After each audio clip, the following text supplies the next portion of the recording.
Nine of Cups reversed. The Nine of Cups, whether reversed or upright, is one of the most uplifting and pleasant cards to receive in a reading. Known often as the wish card, it can mean that what you are hoping for or dreaming about most is very likely to be yours. The reversal says that the wishes for you will go even deeper. These are not superficial wishes that are at play now. That's a good thing.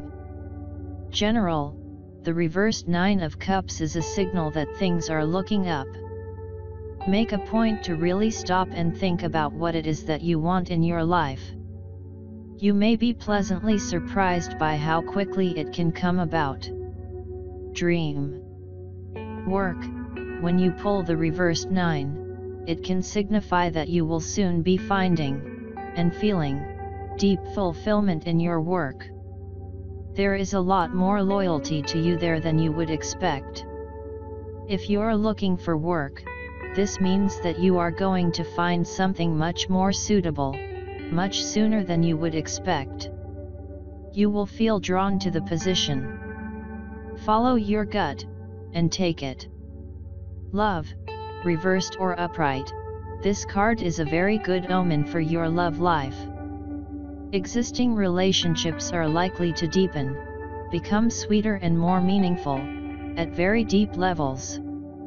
If you're single, you are likely to meet someone with whom you can have a deep, very meaningful and real relationship in the next few weeks.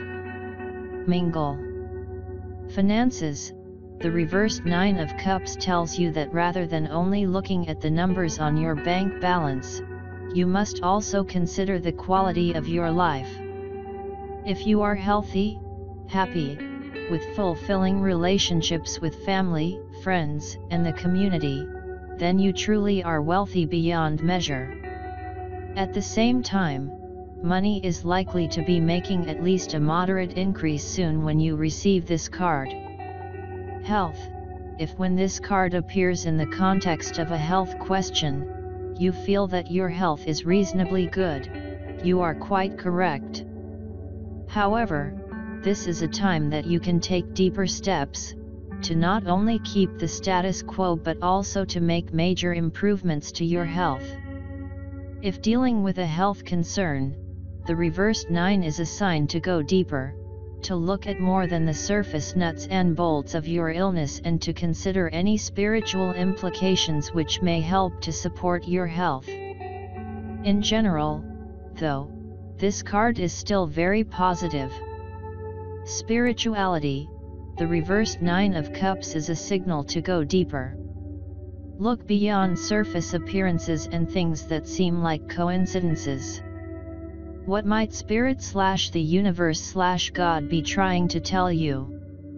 Make a point to deepen, or to begin, your spiritual practice in whatever way you are drawn to do so.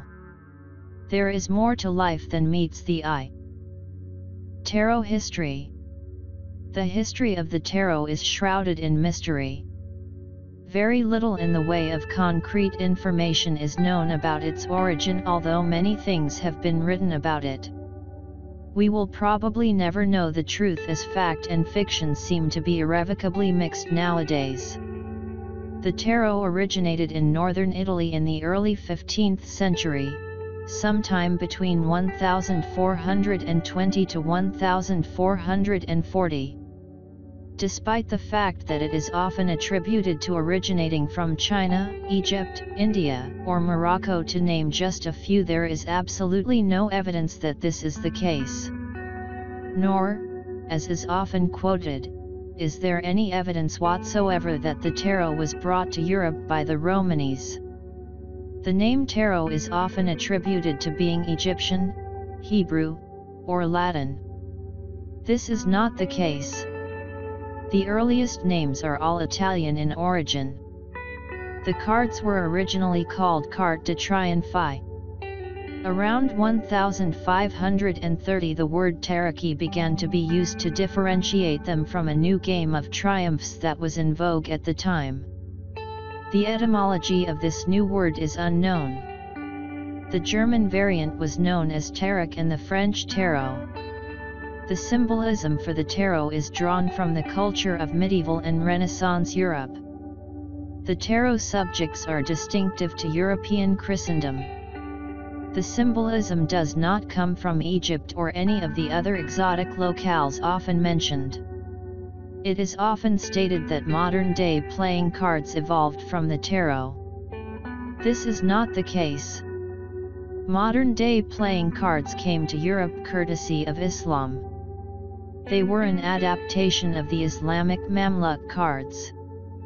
They appeared quite suddenly in many different European cities between 1375 and 1378. These early cards had suits of cups, swords, coins, and polo sticks, and courts consisting of a king and two male underlings. The tarot adds the Fool, the trumps, and a set of queens to this system. Sometime before 1480, the French introduced cards with the now familiar suits of hearts, clubs, spades, and diamonds. The Joker is not original to either the early form of modern-day cards, or to the tarot, but instead originated in the USA around 1857 and was used as a wild card in poker as well as the highest trump in euchre. It is also often stated that the Catholic and Protestant churches outlawed the tarot and all who used it in an effort to stamp out so-called heretical teachings. This is not the case. The Inquisition documented what the Church considered as evidence of heresy in great detail. The tarot was not even mentioned. After the Reformation, less controversial images for the Pope and Papess were substituted by card makers as the Church had objected to the original images. It is often said that the tarot was not used as a divination tool prior to 1781. The tarot was used as early as the 16th century to compose poems describing personality characteristics. There is historical evidence that in one case at least these verses were presented as relating to the person's fate. In other words, divination. Divinatory meanings were assigned to the tarot in Bologna in the early 1700s, and this is the first unambiguous evidence of tarot divination. Ordinary playing cards were connected with divination as early as 1487. It is not unreasonable to think that the tarot was also. The tarot has often been attributed with being a pillar of Western esoterica occultism. This is certainly not the case. The first occult writers to discuss the tarot were Court de Gabellin and the Comte de Melot in 1781. The tarot was not mentioned in any occult work for the first 350 years of its existence. The terms Major Arcana, Minor Arcana, High Priestess, and Hierophant are anachronistic when referring to the older tarot decks. The historically appropriate terms are the Trumps and the Fool, the suit cards, Papess or Popess, and Pope.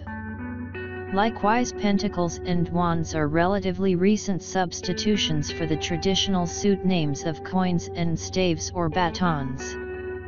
The original Italian titles of the cards were in some cases different from the later French titles that have become familiar to us through the Tarot de Marseille and its descendants. Also, the ordering of the trumps varied considerably in Italy where the cards originated. It is not known which ordering is the earliest one. Even the number of cards in the deck varied a great deal. So care should be used in making statements about the original meaning of the cards based on the familiar titles and ordering. Many believe that the Waite-Smith Tarot is the original, standard, or most authentic tarot deck in existence. This is absolutely untrue. The Waite-Smith/Rider-Waite deck was created in 1909, not even 100 years ago, making it a relative newcomer in the almost 600-year history of the tarot. There is actually no definitive version of the tarot.